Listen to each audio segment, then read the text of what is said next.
Shalom, jumpa lagi dengan saya Yeni Indra di Seruput Kopi Firman Tuhan dengan renungan yang berjudul Ketika Firman Dihidupi.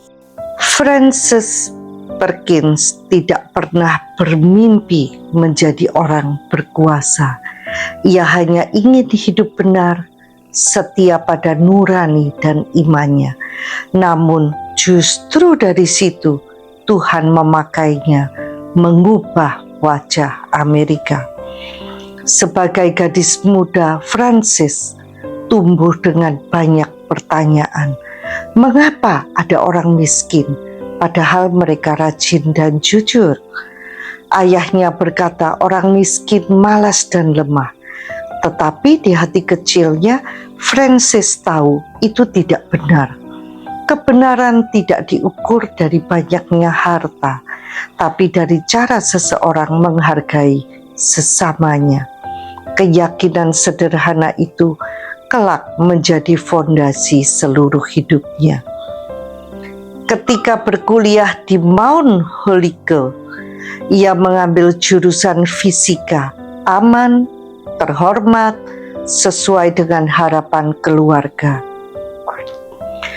Sampai suatu hari gurunya membawa para mahasiswa berkunjung ke pabrik di sepanjang sungai Connecticut. Di sana Francis melihat gadis-gadis muda bekerja dalam ruangan pengap, tanpa ventilasi, tanpa jalan keluar, tanpa pintu keluar, tanpa istirahat. Jari-jari mereka terjepit mesin, paru-paru mereka rusak karena debu kapas. Ia pulang dari perjalanan itu dengan hati bergetar. Ia berkata, ilmu pengetahuan tidak ada artinya kalau tidak menolong orang hidup dengan bermartabat. Sejak itu Francis memilih jalan yang berbeda. Ia tidak mau hanya menjadi wanita baik-baik dalam tanda kutip, yang diam dalam kenyamanan.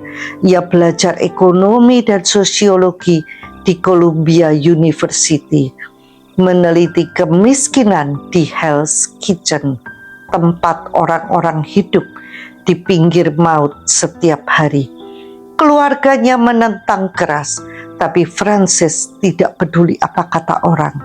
Iman di hatinya terlalu kuat untuk dikalahkan oleh norma sosial. Ketika ia menyaksikan 146 perempuan muda tewas terbakar dalam kebakaran pabrik di Triangle Swiftways, Francis tahu hidupnya tidak akan sama lagi. Ia berdiri di jalan dan melihat gadis-gadis melompat dari jendela lantai 9 karena pintu keluar dikunci. Ia tidak bisa menutup mata.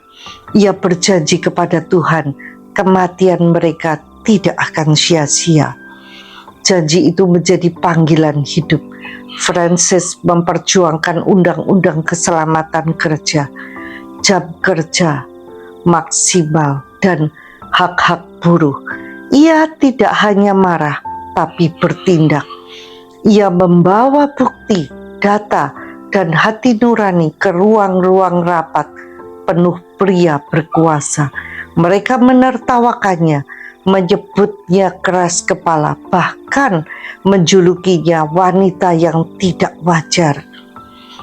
Tetapi Francis tahu siapa yang ia layani, bukan mereka, melainkan Tuhan yang menaruh kasih terhadap yang lemah. Ketika Presiden Roosevelt memintanya menjadi Menteri Tenaga Kerja wanita pertama dalam sejarah Amerika, Francis tidak langsung mengiyakan. Ia menyerahkan daftar syarat, kerja 40 jam seminggu, upah minimum, jaminan sosial, asuransi pengangguran, dan penghapusan pekerja anak. Roosevelt kaget. Itu mustahil, katanya. Francis menjawab dengan tenang, kalau begitu carilah orang lain. Dan Roosevelt memilihnya juga. Selama 12 tahun ia berjuang, diserang, difitnah, bahkan disebut komunis. Tapi Frances tidak goyah. Ia tahu siapa yang memanggilnya. Ia percaya iman tanpa tindakan adalah mati.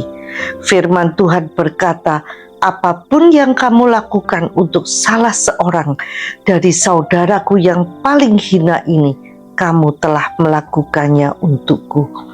Itulah keyakinan yang membuat Frances berdiri teguh, bahkan ketika seluruh sistem menentangnya.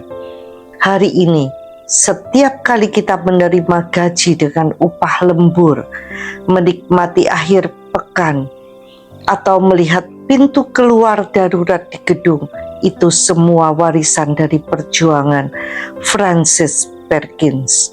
Ia tidak hanya menyaksikan penderitaan, ia menjadikan imannya sebagai bahan bakar untuk mengubah dunia. Iman itu bukan sekedar keyakinan di kepala, tetapi arah hidup yang kita jalani setiap hari. Frances membuktikan bahwa iman yang dihidupi, yang diwujudkan dalam tindakan nyata, mampu menegakkan keadilan dan memulihkan martabat manusia. Ia tidak perlu berteriak tentang Tuhan. Hidupnya sendiri sudah menjadi kesaksian yang berbicara. Dunia mungkin tidak lagi mengingat namanya, tapi setiap orang yang bekerja dengan layak, setiap lansia yang menerima jaminan sosial, dan setiap anak yang belajar di sekolah alih-alih di pabrik adalah bukti nyata bahwa iman yang dihidupi bisa menyalakan terang di tengah kegelapan. Frances hidup untuk membuktikan satu hal, iman sejati selalu melahirkan tindakan yang memuliakan Tuhan dan memanusiakan manusia. Setuju? Sampai jumpa di episode berikutnya bersama Yeni Indra di Seruput Kopi Firman Tuhan. Tuhan Yesus memberkati.